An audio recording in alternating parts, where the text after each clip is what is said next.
Muvyeyi mwotubwira ukuntu mwatanguye gufatwa, ukuntu mwari mumeze kumbure mutaritura iki kigo c'ubuvuzi ka Inshuti ya Bose? Jewe mu gufatwa nafashwe umengana gahere gatoya, karavyimba ingati n'igihute, tukayonza bivango biragangura, ndavyara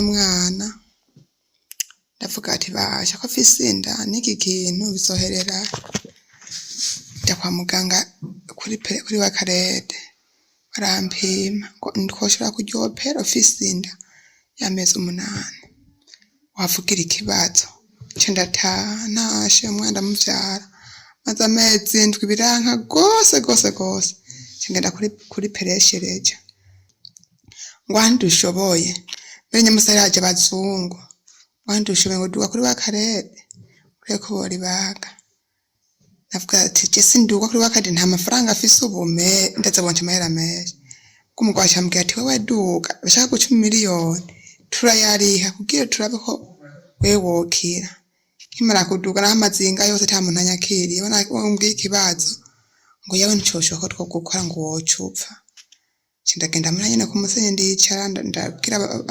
umuryango wanje jewe nukuri ntegerejwe gupfa nta kindi kintu ryabere ryajemo kasera tibashambwa ati duka ino mu Kayanza ndagenda mu Rwego ndagwarira biranka ndaja mu Kayanza ndamara indwi 3 baramvura bamvuye biranka gose biranka amatwarishe biravanga imiti bakwanyandika yose yaze cyanyandika imiti kuja kugura hanze mbona ku munsi nakuru busaye mu bune nakora kamwe k'ibihumbi 10 ahandi k'ibihumbi 10 mara nakoresha ku munsi yabameshi dogiteri kimara kumbana mu dogiteri arambwiye ati wewe ni kasera manuka ko ahantu biti Gitega ngo ku Inshuti ya Bose ngo no bazokuvura ndabwira ababanye umuryango wasazanje bashabara bakimara kuza bandihira amahera nyene kuva aho nyene ku bitaro bandiye niho nabibwira umusitara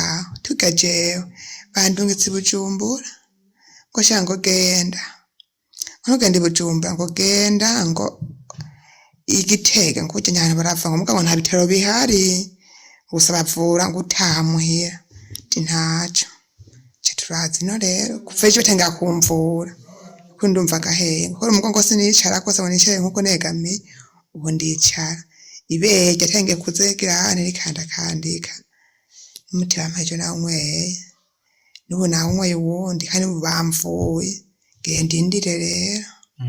Mbega nk'ibintu bitatu ubona ku mpinduka kuva utanguye kuvugwa n'ikigo cy'ubuvuzi ka Inshuti ya Bose utibona ko utarashika ngane nk'ibiri? Tiwe sinunama ngo name nkuko ubundi unama kandi nibere buntu nkanda kanze nuva ko nkanda ko ikora vyondeka kandi n'umugongo nuva ko watangiye kugira kurema neza ubu kino mbuze gusa nakayabagubu ko kurya nivyo vyane. Bariko bakuvura gute? Uri kukurikiranwa gute? Cyari ivyuma bako baramvuza ntavyo nzi nyavyuma. Bariko bakuvuza ivyuma. Mana yacu warakoze watanze ikigo c'ubuvuzi ukivukanisha n'ishengero ufite Inshuti ya Bose.